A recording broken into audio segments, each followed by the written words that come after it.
record on this computer. There we go, lovely. So does anyone have any requests for the part of the book that they'd like Andrew to read? If not, I will do it at random. I know a lot of people commented on the part where Ben and Bran are on the canal boat. That's a particular favourite part of the story. Okay. But yeah, I think if nobody's got any requests, I think just kind of pick something you think will work well, and we'll go for it. Well, I'm going to start reading from chapter 11, which happens to be a canal bit. So chapter 11, 12th of April 2021, 8 months, 8 days after. As the Lepanto chugs slowly down the Bridgewater Canal, I take the drone's travel case out of the rucksack and check it for damage. Fortunately, the bag's waterproofing protected it. I launch it from the roof of the barge and it rises upwards, scattering powdered snow beneath it. "I'm on the parish council and you need to stop all this noise," shrieks one of the rats from the towpath. I can't tell which one it is because there are hundreds of them now, all jostling for position on the narrow towpath.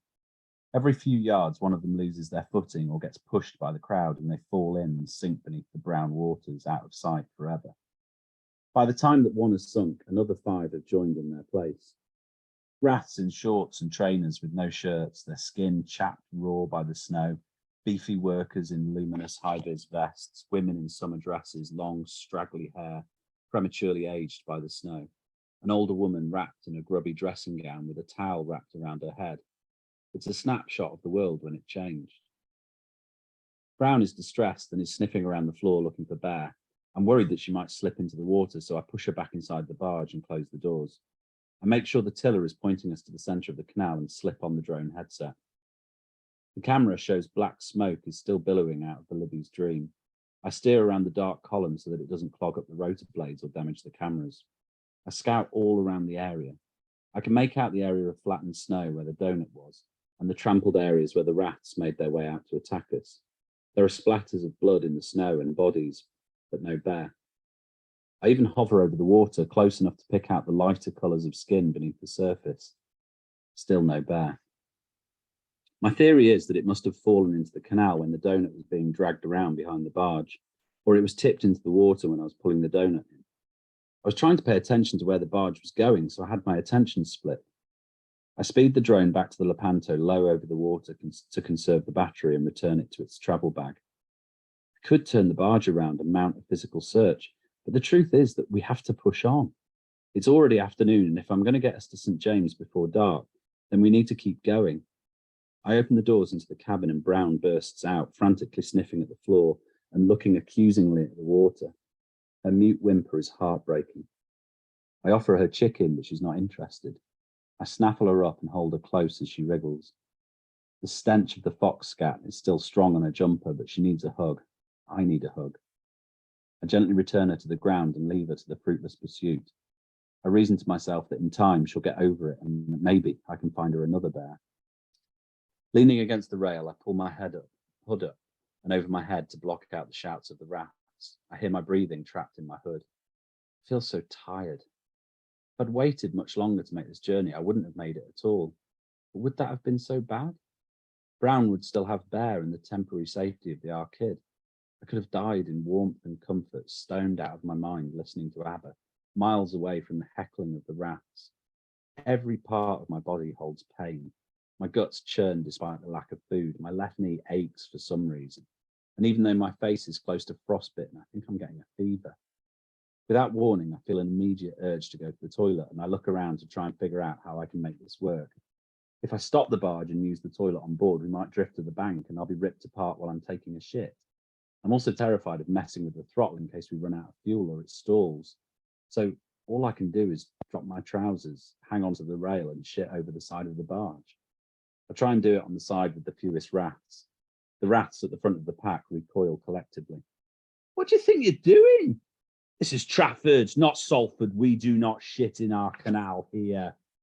Please, please, please fuck off," I implore. I don't even have any tissues.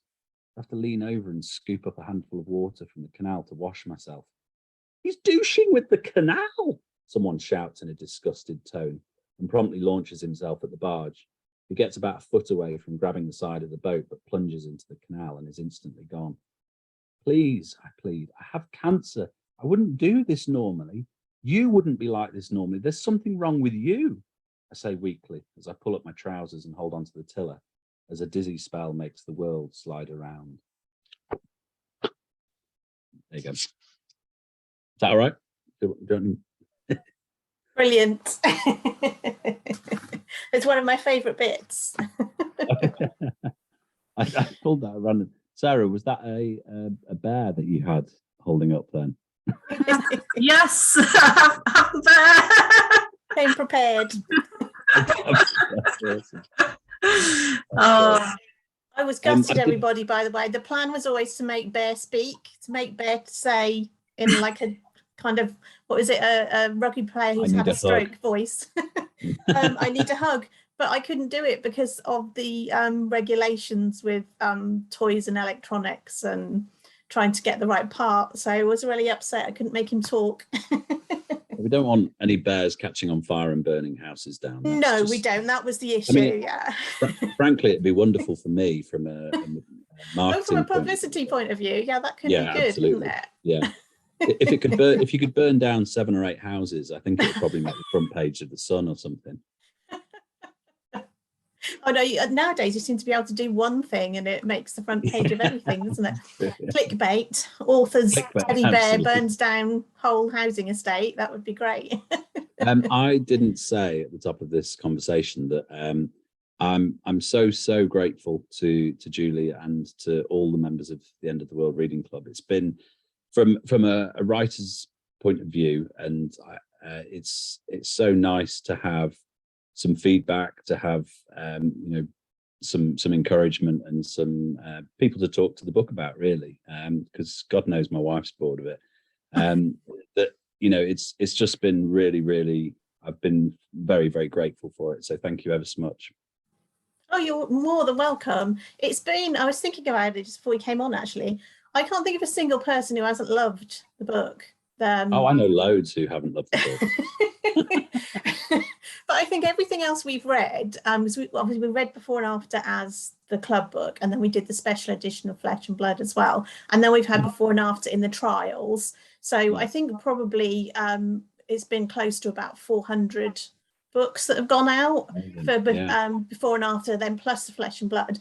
I don't remember one single person not liking it, and that is rarely unusual. We usually get a few people that are not loving the monthly read, so it's really fascinating. And then I'll just kick off the Q&A now and just say, what do you think it is about Ben and Brown that really seems to make people warm to them so much? Because he's not kind of your typical apocalyptic hero.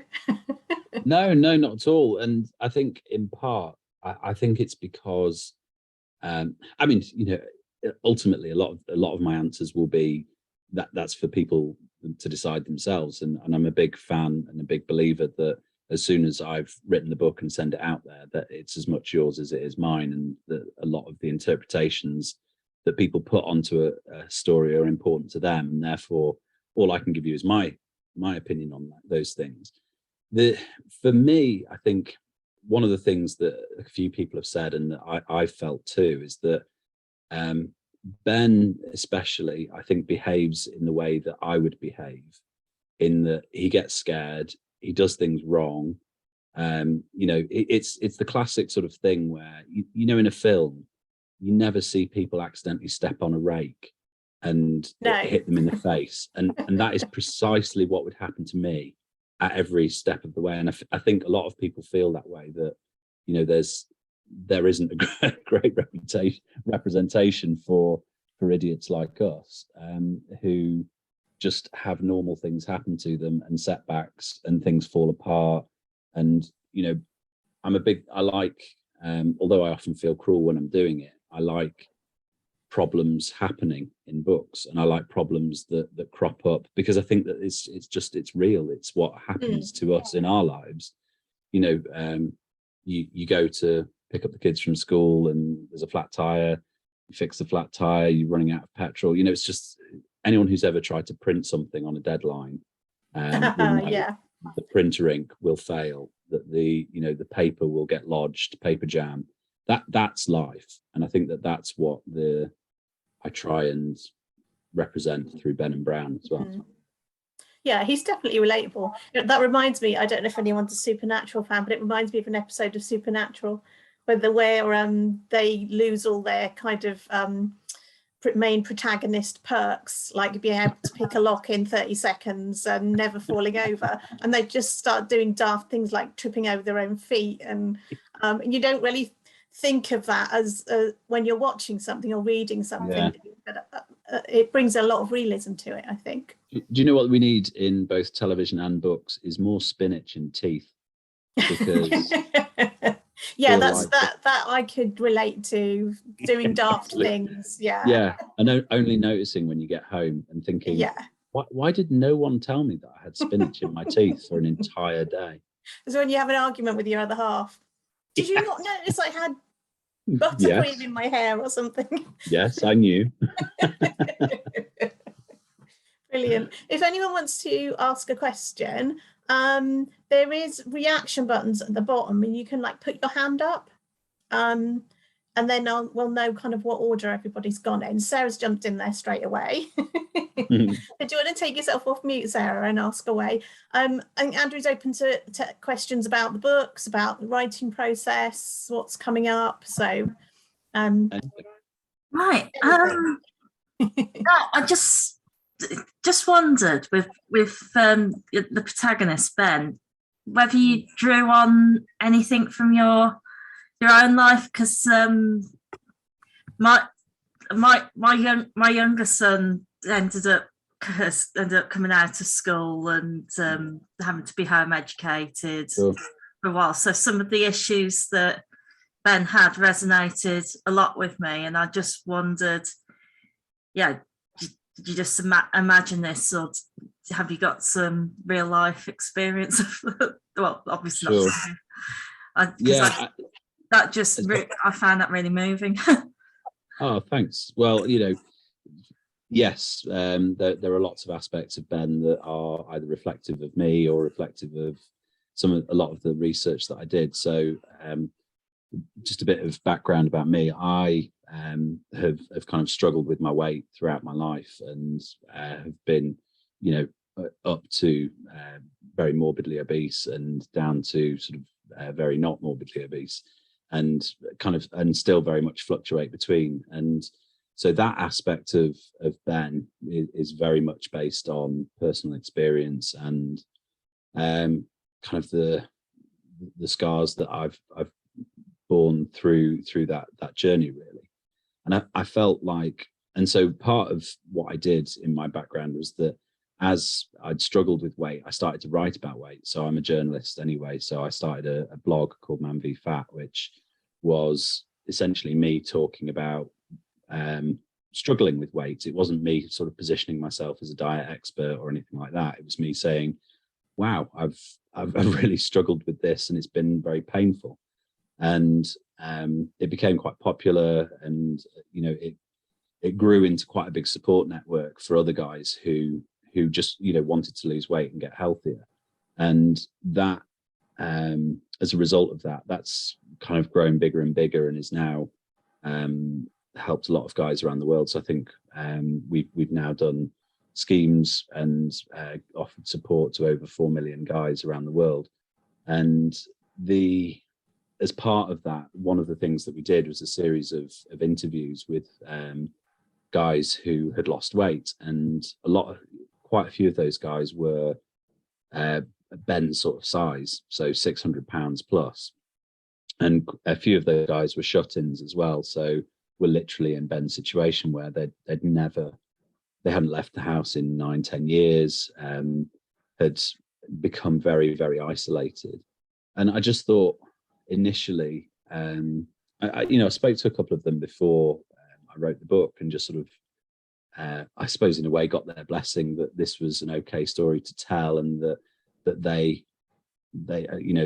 a guy called Graham, who was formerly Britain's fattest man, actually, was one of the advisors on the book, and really sort of gave me his sort of very honest opinion and feedback about where I'd gone wrong and what I'd done right and what I needed to do more of. So he was a really good help for it. But that was very much in terms of the schooling. No, not for me personally, but I know that I felt a kinship with Ben when it came to how he felt about school and how he felt about just being much more comfortable surrounded by books and being alone. And I think that for Ben in the book was the real motivation for him. I mean, I don't know your son's situation, but I think that a lot of people who are taken out of mainstream education, often it's not a great place for them to be. It's, a lot of people don't respond well to those big group situations.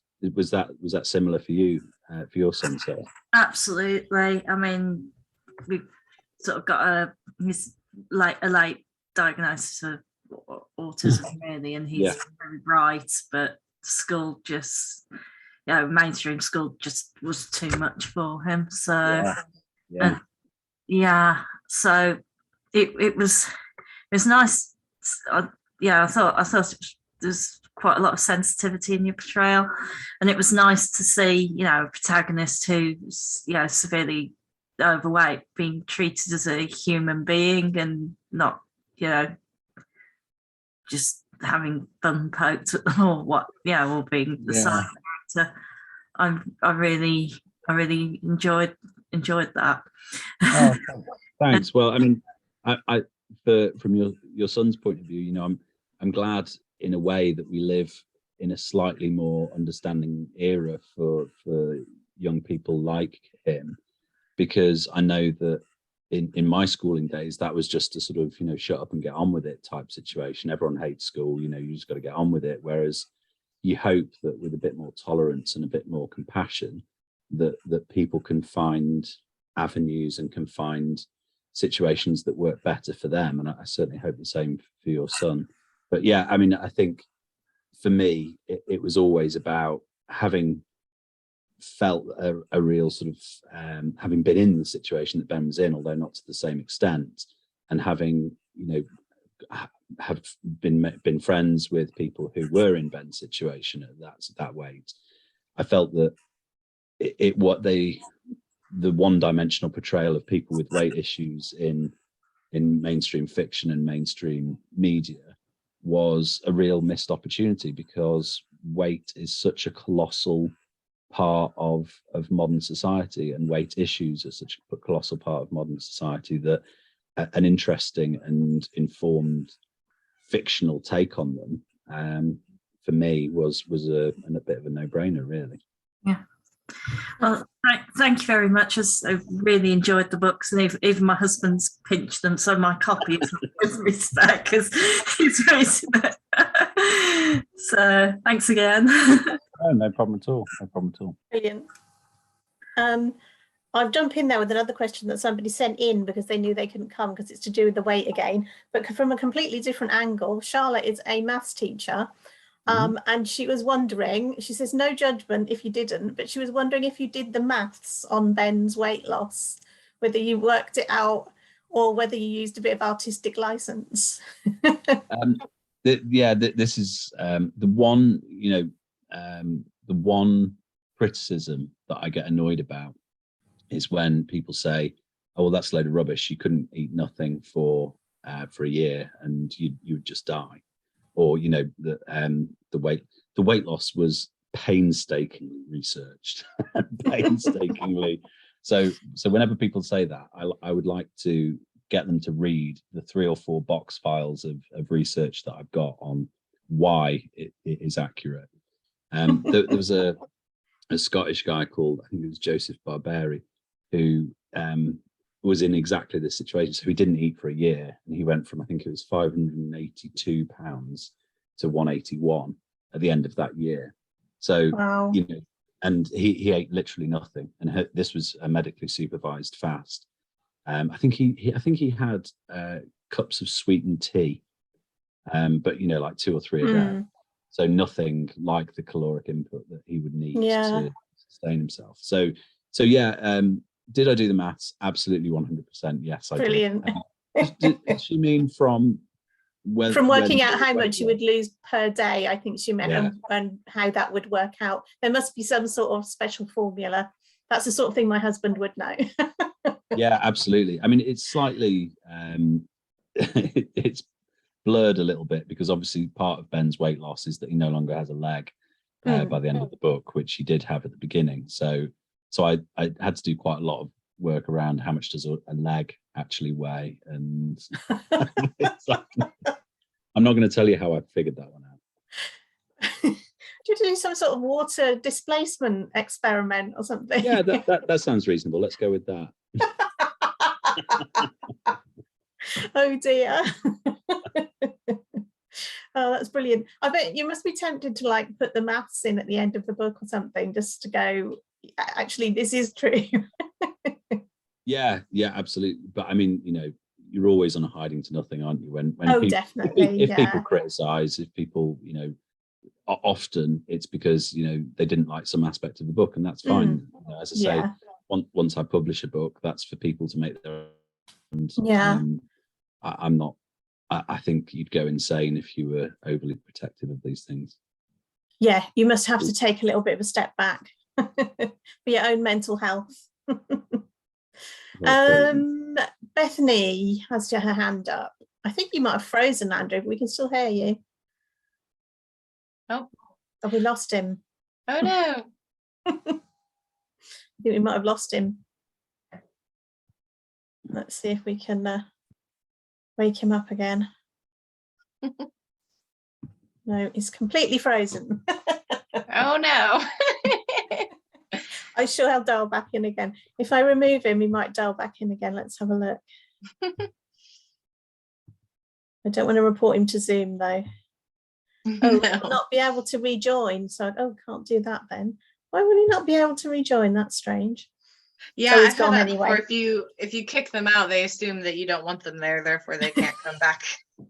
I think he must have realised he's frozen, because he went, yeah. I didn't click the button. Don't want to ban him from the Zoom that he's calling. Oh, look at Sarah's little video. Brilliant. There instead. It's better than my face. Bless you. Rebecca's asking, how did you first come across before and after? So I might as well answer that while we're waiting for Andrew to come back in. I actually just randomly saw it on my Amazon suggestions. I've been buying other books in the apocalyptic genre, and it flashed up, after you do the checkout, and it'll say, oh, you might also like this. And the reason that I spotted it was because it had a bourbon on the front. And I sort of scrolled past, and then I did a double take. I thought, what, a bourbon? What's that got to do with the apocalypse? And that's the only reason really that I picked up on it. You're back, hooray. I am, sorry, I think that was I was just answering Rebecca's question about how I came across before and after. And just saying it was a suggestion from Amazon. And then I just saw the bourbon and thought, what? Did a double take, because it wasn't kind of the back silhouette of two people with a dog and a wrecked building. So that was from, sorry, I apologize, I did drop out, but so was the question about the cover of the book? No, it was just about how I came across it. Okay, yeah, I want to know the answer to that. What was it? Sorry, if you just... Yeah, so it's just, I'd been buying some other books on Amazon, and it put up before and after as a suggestion of things I might like. And I don't usually pay any attention to those, but because I just sort of scrolled past it, and the bourbon on the white book cover just really caught my attention. I just thought, what's that? Because it's normally just a big row of American authors with the back silhouette of two people with guns and a dog and burning buildings, so it really stood out. That was my entire thought about the cover, in the sense that I've worked with a designer all through my journalism career called Yolanda, and she and I had always worked together on every project that I do. And so she was the obvious person to design the cover of the book. And we looked exactly what you're talking about. We looked at the top 100 books in the Amazon post-apocalyptic genre, and they were just so samey and boring. Oh, they're horrible. But then, yeah, and we got so much flack from people going, people won't know that this is a post-apocalyptic book. And I said, well, on one level, I don't really mind because it's a book primarily.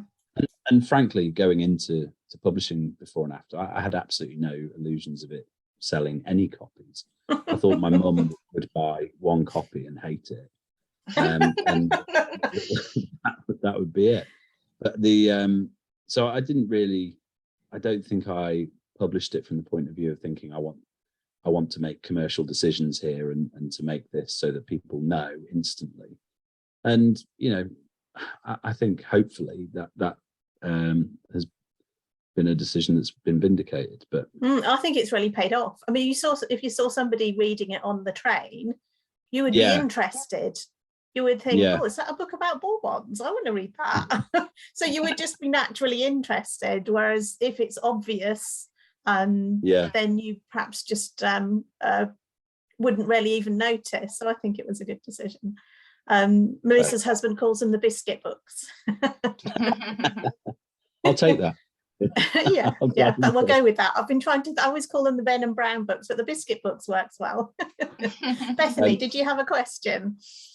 So I wanted to say I really liked the In Flesh and Blood that you gave an explanation for the wraths and what was happening, because that drives me crazy in apocalypse books when they never say why anything happened. But I did wonder if you had an answer for why all this snow, why was there this sudden huge climate change kind of coinciding with this other apocalypse?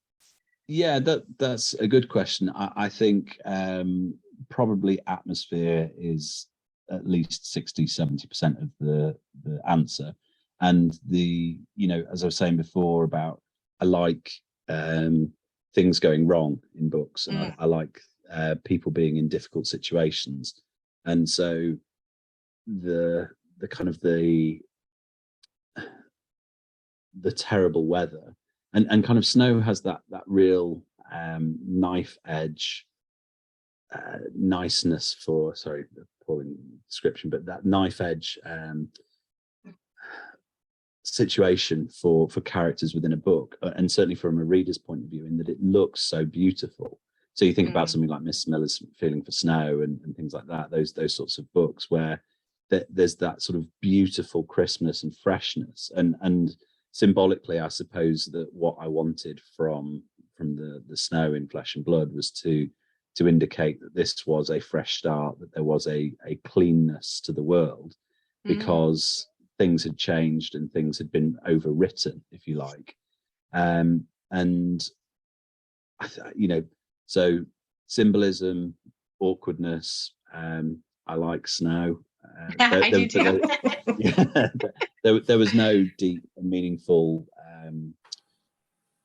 issue around the kind of the flip of the weather. Interestingly, there was a point about the constant heat in Before and After, because as you know, the wraths were began and had their genesis in this dormant parasite, Toxoplasma gondii, and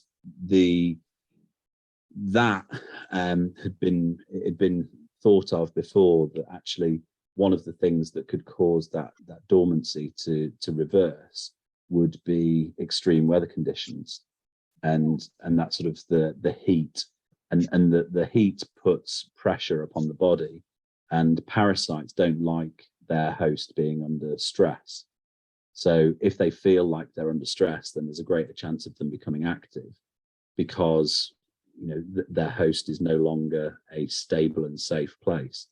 And so that ultimately was, and it felt like it just had a nice background to that sort of sweaty anger that you get. I'm thinking primarily on the tube train, where even you could take a sort of entire carriage full of nuns and people who've lived pure and wholesome lives and put them on a tube train for 20 minutes in summer, and by the end of it they'd all hate each other and want to be killing each other, and that's just sort of it felt like a very wrathful weather. To answer the question. Yeah, that's great, thank you. No worries. Brilliant. Does anyone else have a question they want to ask? I saw someone in the chat who said, oh, am yes. I planning any more books with Ben and Brown? Do you want me to answer that one? Yeah, that was on my list anyway. Okay, sure. So I feel like there is definitely more to the story and to their situation. I've got an idea of what that might be, but at the moment I don't feel like I'm kind of ready or capable of telling that bit of the story. So yes, I am planning it. No, I don't know when. The next book definitely isn't a Ben and Brown book, but I think the other thing as well is that I quite like it, and I don't know how you guys feel about this, but I quite like it when you get stories from other parts of a particular fictional universe, and just because I think that if you're set within that world, I think it's quite nice when other things happen within that world, because you've already got a kind of preordained idea about what the rules are and how things work, and I think there's lots of stories that I can imagine within those sort of within that universe. So that's one thing, but no, I think the next book is I will almost certainly stay post-apocalyptic, because I'm ultimately pretty gloomy. And I like I like the freedom that post-apocalyptic fiction gives you, because you get to blow everything up and to start over if you prefer, or to just blow everything up and sort of wander around in the ruins. Yeah, it's quite interesting you say you'll stick to apocalyptic because you're quite gloomy. I always think a lot of the stories are quite hopeful. Yeah, really, at the end of the day. Yeah. Well, not all of them. The one we just read was not hopeful or cheerful at all. No, but a lot of them are definitely. But that's that's a lovely thing about the genre is that you can be hopeful. I am ultimately always going to be, I believe in hope. I believe in sort of a new day, regardless of the situation. I think that's what post-apocalyptic fiction is for me. It's about the fact that no matter about how bad things get, and preppers as well. The idea of prepping is this sort of sense of, well, if the shit does hit the fan, what can we do? And for me, that goes to the absolute root of humanity. If we are going to survive as a species, then there has to be this unquenchable thought of, when things go wrong, what are we going to do? Not when things go wrong, oh, things have gone wrong, let's wallow. It needs to be, how do we change things, or how do we progress? But other writers absolutely don't feel like that, and they can exist within the post-apocalyptic world as well, and talk about billions dead and things are going wrong. I like that too. Yeah, and leave it on that dark note as well. I think there's definitely room for both. Yeah. I had a question from Andy as well before I forget, and then we'll get on to the ones in the chat too. Sure. He was talking about the fact that you referred to Donald Crowhurst a number of times, and he was wondering whether you were drawing comparisons between Ben and Donald, or was there another reason for mentioning that? I think if anyone, just as a show of hands or a nod of heads, has anyone ever read The Last Voyage of Donald Crowhurst? I know vaguely the storyline, but I haven't read it. If you want a true life, really super creepy story, go and look it up. It's really, really good. I read it probably about 10-15 years ago, and it's absolutely one of those books that sticks with you. It's a true story. It's about a guy who, I don't think this is spoiling it for you. I hope it's not anyway.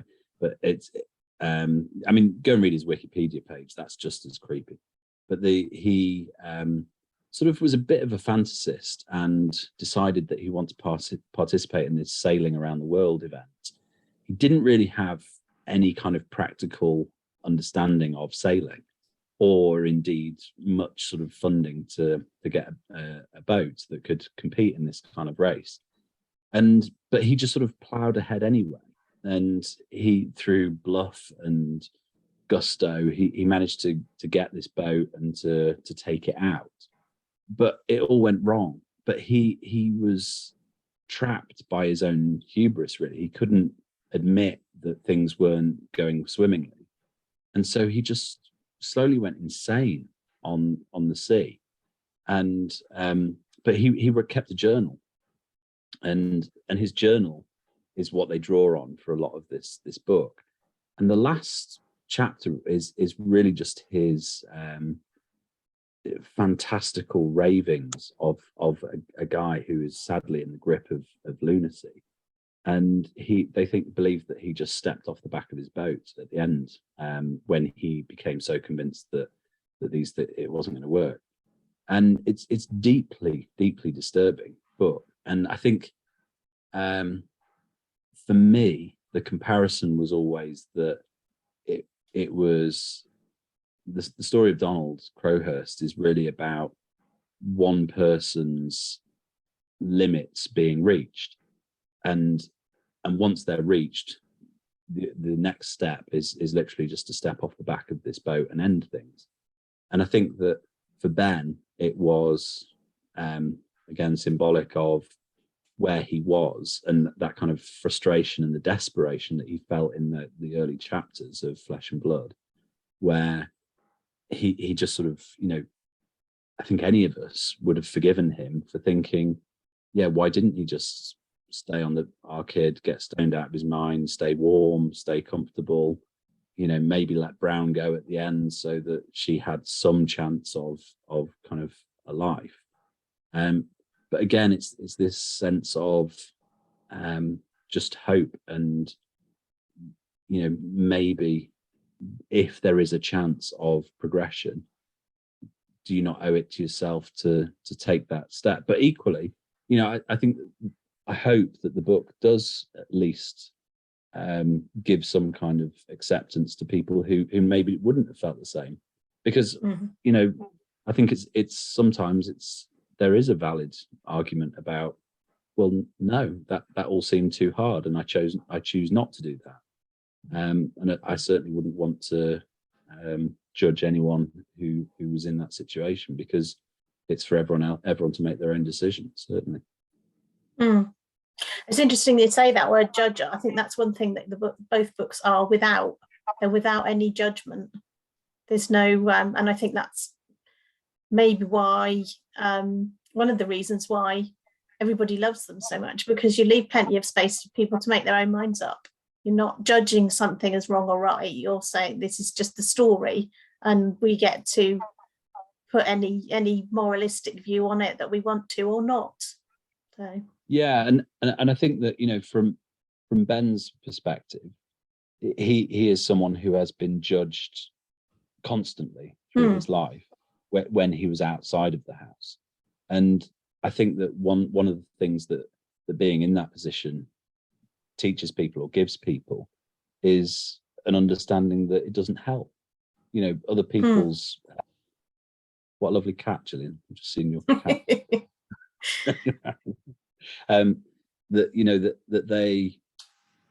That's not if you've been judged and you've felt the pain of that, that's not something that you want to put on other people. And I think that is Ben's one of Ben's great strengths, is that he does just pursue his own path, and he doesn't try and, even with the rats, he's quite compassionate. He's quite, the section I read earlier, he tries to sort of say, you wouldn't be like this normally, there's something wrong with you. and you know that Ben's the sort of person who would feel bad for them and for want them to be okay. Yeah, and that's something you don't see a lot in post-apocalyptic stuff, is a dialogue with the baddies. Yeah. Normally they're just baddies and you know, the protagonists against them. There's no real dialogue there. So that was interesting to read that a little bit. Well, the rats don't really like don't really help with the dialogue so much. No. I think the other program I can think of that has a bit of that in it is on the TV is what's it called? Is Z Nation, isn't it? 'Cause it's American. Z Nation. There's an element of that in it, in that some are sympathetic to them. So that was interesting to see in a book. I've not seen it in a book before. Yeah, I'm just having a look at the chat over here. Rachel was wondering what biscuit would be on the next cover if you did do Ben and Brown. Maybe that's the opportunity for a good competition there. Yeah, to choose the biscuit. It really does get cut to the heart of the matter. I mean, you think it pink wafer? Party ring? Oh, it worked quite nicely. Pink wafer was not well received. I had this debate on our Instagram account: is pink wafer a biscuit or not? The vote was it's definitely not a biscuit. But it goes in the biscuit barrel. Yeah. I think my vote would go for. You can still get these, but it's quite hard to find them. You might remember a biscuit called Happy Faces, and they're cream and jam filled, and they've got a little face on the front. That would be my vote. Happy Faces. I like that. Yeah, I like that. I mean, nice biscuits are also good as well, because that it has that sort of that slightly. I mean, it's an odd word to have on a biscuit. I'm assuming that it was nice. I've never really looked into I'm never quite sure. We call them nice in our house. Yeah, we call them nice as well, but I think it's nice. I think it's a nice biscuit. But equally, nice is such a lukewarm word, isn't it? It's such a weak. Nice. So that's yet to be decided. Probably not a pink wafer now. No, that didn't go down well, did it? No.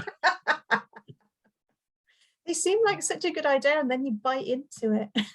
Malted milk's a good shout, Sarah. Malted milk, yeah, that's a good one. Yeah. You've got that whole vegan biscuit thing because there's cows on the front. Yeah. But I don't know if malted milk are vegan, because a lot of stuff that says milk and cream is actually vegan.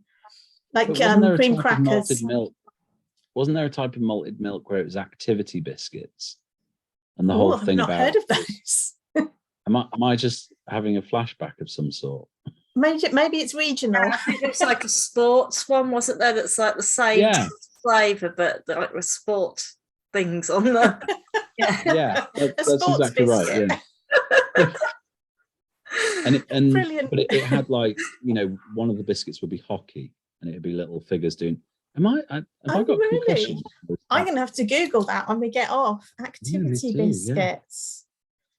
I'm going to look that up. So what? Why the Venga Boys? Emily says she had that song stuck in her head. I had to. So we did a little Spotify card for it, and I must admit I didn't know the song. I had to look it up. I'm a bit of a mellophobe. I don't really listen to very much music. In fact, the only time you really hear music in our house is when I'm looking for musical references from the books. So is a mellophobe someone who doesn't like music? I really don't like it very much at all. I would never choose to put it on. Never. I know that makes me a bit odd. No, it takes all sorts, you know. Yeah, I don't mind singing if I suppose it takes. It's part of my personality in that I'm not a spectator. If I'm not joining in, I don't want to know. So I would never watch sports, but I would take part.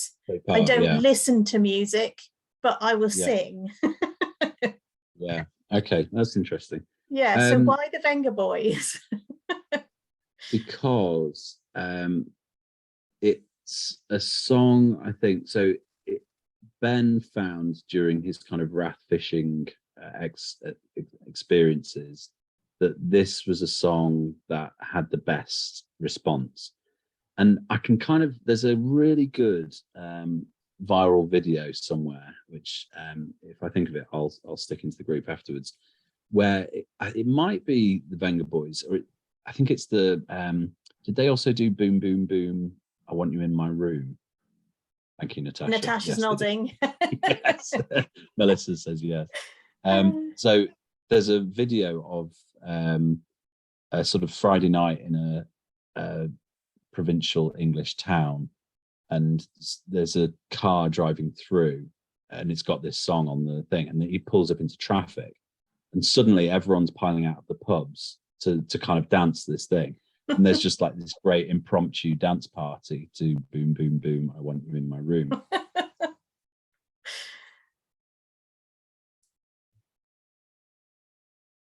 Oh, frozen again. Hopefully he'll come back. No, but it's I'm sure he'll come back in a second. That tune is in my head all the time now. I don't know about anyone else, but once it gets in there, as soon as anybody says Venga Boys or Bus or anything like that, it comes straight back into my head. So it was a good one. I thought it was quite a good, almost like a metaphor for the thing, that the parasite that they've got in their brains. Because like Rachel just said, it's a real airworm, and then they've got this parasite in their head that they can't get rid of as well. So I thought that was quite a good metaphor for it. Andrew's hopped off again, so I'm sure he'll be back in again in a second. But yes, we're not a music family. We haven't unpacked our stereo, which came out of my husband's.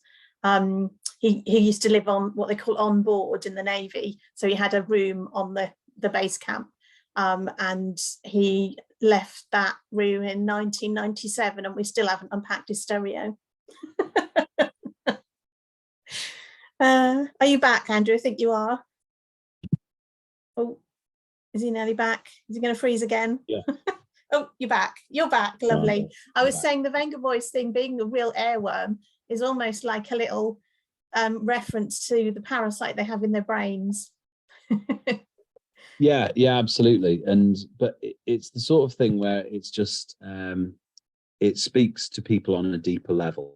You know, I'm not going to make the argument that the Venga Boys are great music, although I do enjoy them. But equally, I do think that they have, that and good pop music has the ability to move people and to reach people. And I think that's what is the Rats respond to, is that they have this just like a primordial connection to the music, and that's why they follow it. And albeit that because they're Rats, they hate it and they want to smash it, but that's what Ben utilizes to make them go where he wants. Yeah, I think I found this clip while I was being while you were frozen. Yeah, I did. I'm going to put it into the chat. Brilliant. So a couple more questions coming in the chat. Was there a particular reason that you made Ben vegan? I was always also wondering about that, and wondering if vegans would rarely still be vegans in the apocalypse. That's a question that has often come to my mind. Yeah, and I think that the reason was that it was about priorities and belief, and do your convictions last past an apocalypse? And for me, it was just an interesting one. Do you dispense of those parts of yourself that you have held before an apocalyptic event, after the apocalyptic event? And I was thinking, well, no, you probably don't. If they were important to you before, and especially because for Ben, it's about animals, and it's about, the same way that it would be for me, that it's about wanting to symbolically show your protection and your love for your fellow creatures. And I think, and not being arrogant and thinking that we're a sort of, people often like to describe us as apex predators, but is that feels a bit sort of weak to me. But would that go just because you now have to survive? It'd be an interesting one to see if Ben had, a big packet of salami in his fridge for whatever reason post the apocalypse. Would he eat it? I don't know. Yeah, I think he probably would, because the alternative might be dying. But equally, I think that once he was in a position where he had the freedom of choice again, he wouldn't. Yeah. I suppose the tough question for Ben would be, do I eat that to stay alive and look after Brown? Yeah. Or do I not eat it and leave her on her own? Yeah. And I think he's got a drive to survive. And I think that he would want to survive regardless of if that meant compromising his veganism. But yeah, it was always just that, I'm not a vegan, but I have a respect for vegans and for vegetarians and pescatarians and flexitarians. I think, and I like and would want to support them and at least give them plus it gave me lots of opportunities to research the vegan options at places like Pizza Express. Yes, they're getting better, aren't they? I have a vegan friend, and it's getting easier and easier for us to eat out together, because I'm very much carnivore. Yeah. And I mean, there were some amazing things that were vegan. Skittles, I believe, were vegan. Is that yeah? I think all of them apart from the red one. Oh. Because the colouring for is it cochineal? It's cochineal, yeah. There's some funny ones, some very odd. I try and make all of the edibles in the boxes at least dairy free, but most of them are vegan, and some of them it's very odd that they are not classified as vegan. Sometimes you can't even work out why they're not classified as vegan. No. Yeah, it's an interesting one. It's something that's often cropped up, so it's good to see it being explored. I saw another question. Where was it? Someone asked about the film. Oh, the film, yes. Are you able to, is anything happening with it? I know it's been optioned, hasn't it? Is that the right word? Yeah, so it's been optioned twice now. So originally back in 2021, I think, September 2021, it was optioned by an American producer who does a lot of work with Rob Reiner, who did Spinal Tap and When Harry Met Sally and things like that. And so he did development work for Rob Reiner. So it got optioned by him. He wrote a draft of the script, and my agent had negotiated a 12-month option, which is in my favor, really. And at the end of that time, he then wanted to extend the option because one of his other projects had gone into production, and so it was taking up a lot of his time, but he still really liked Before and After and was asking for more time.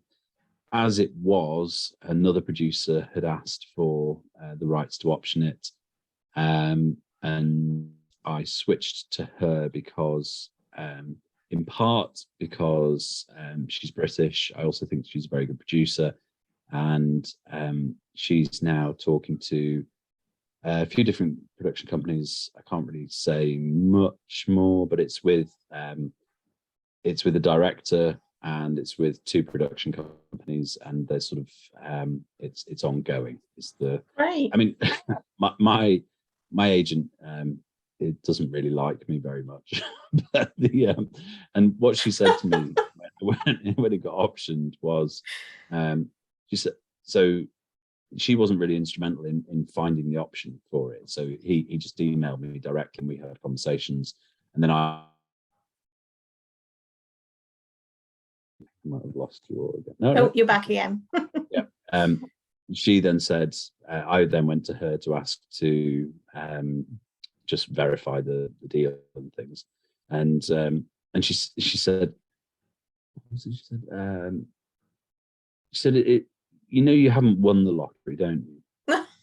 So you've not won the lottery. You've got a lottery ticket.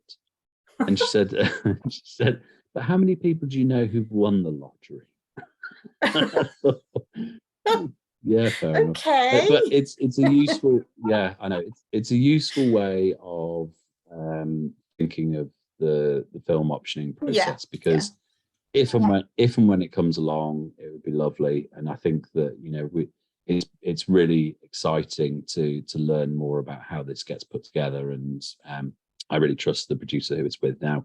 I trusted the previous producer as well, but equally, I think, you know, the sorts of directors that are being attached to it currently, I think would be fascinating to see what they made of it.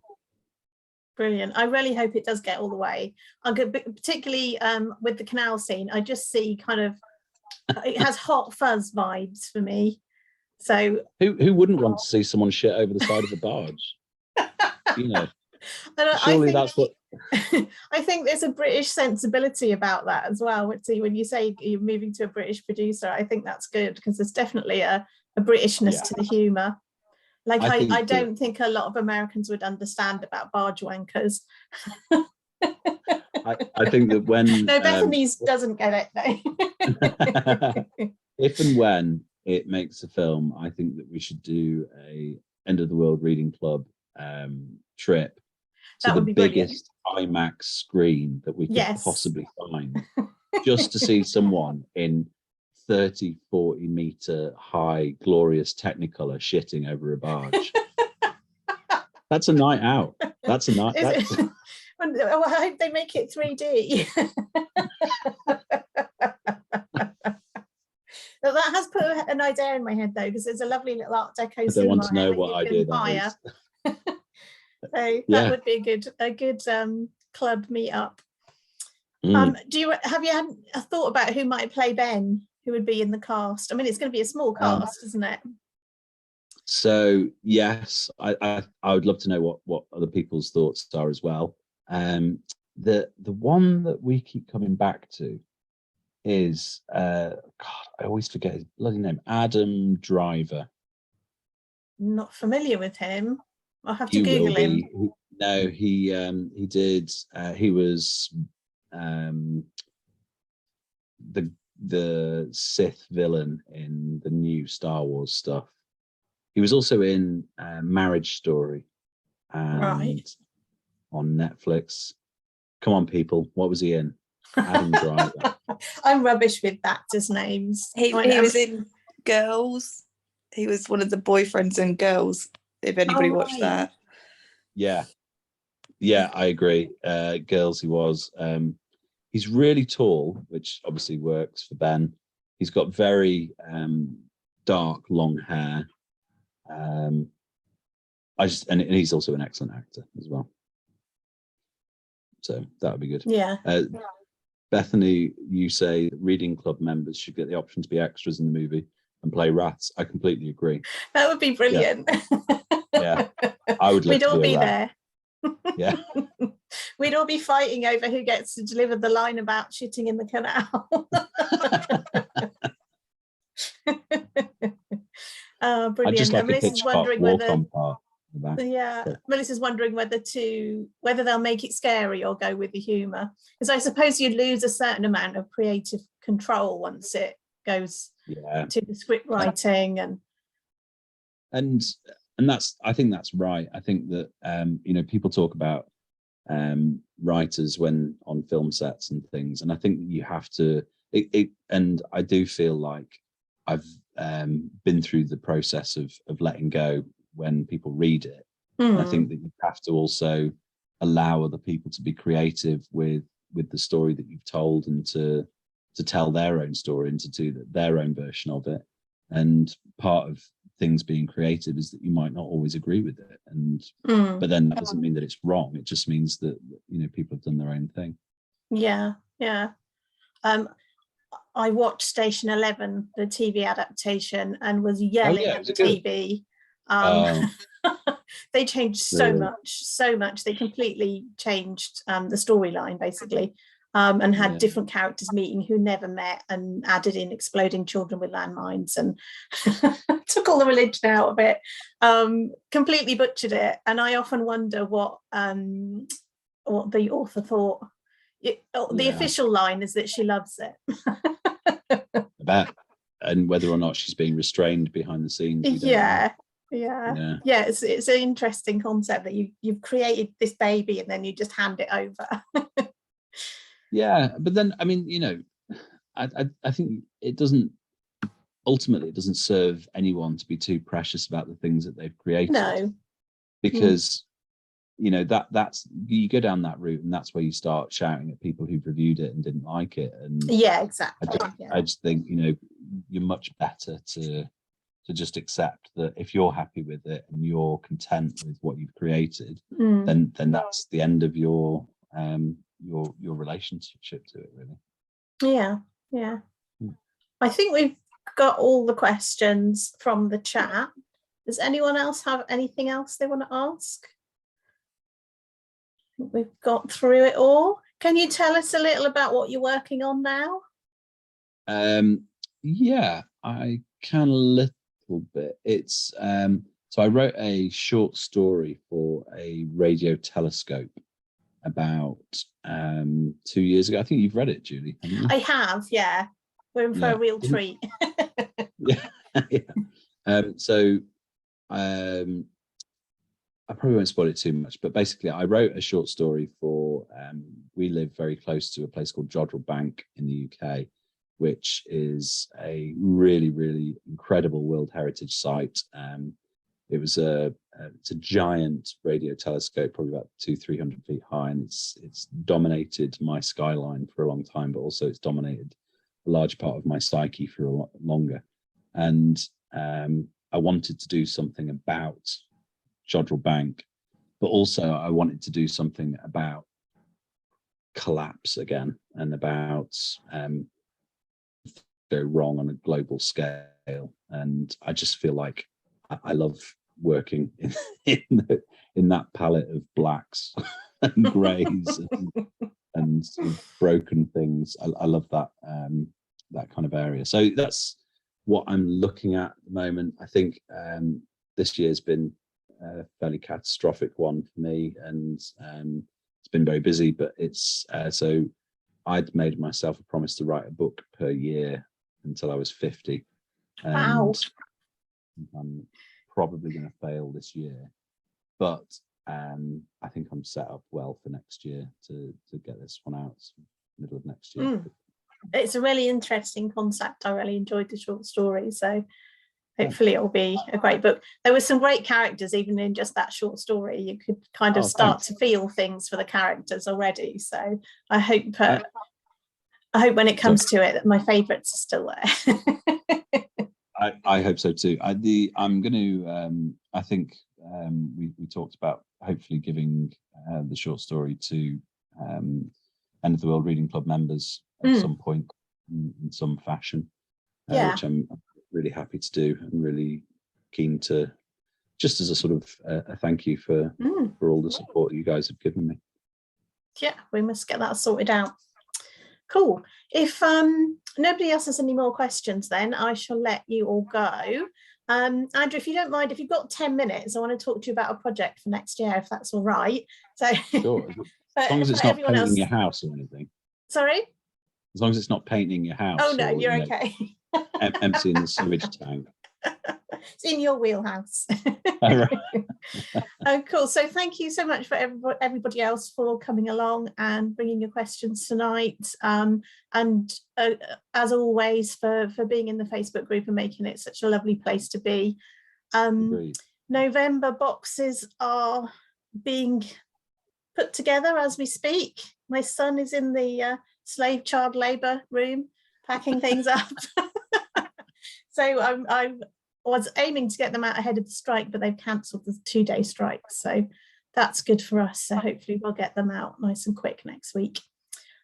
Just but yes. Jack, can I just point out Sarah Lewin's joke that she said if they would take out Bear or replace Brown with a guinea pig, I'll be very upset. There are some lines, aren't there, Sarah, that we must not cross. Yes, definitely. Lovely. So thanks everybody for coming on. And I'll see you all in the Facebook group. Thank you. Thank you. Take care.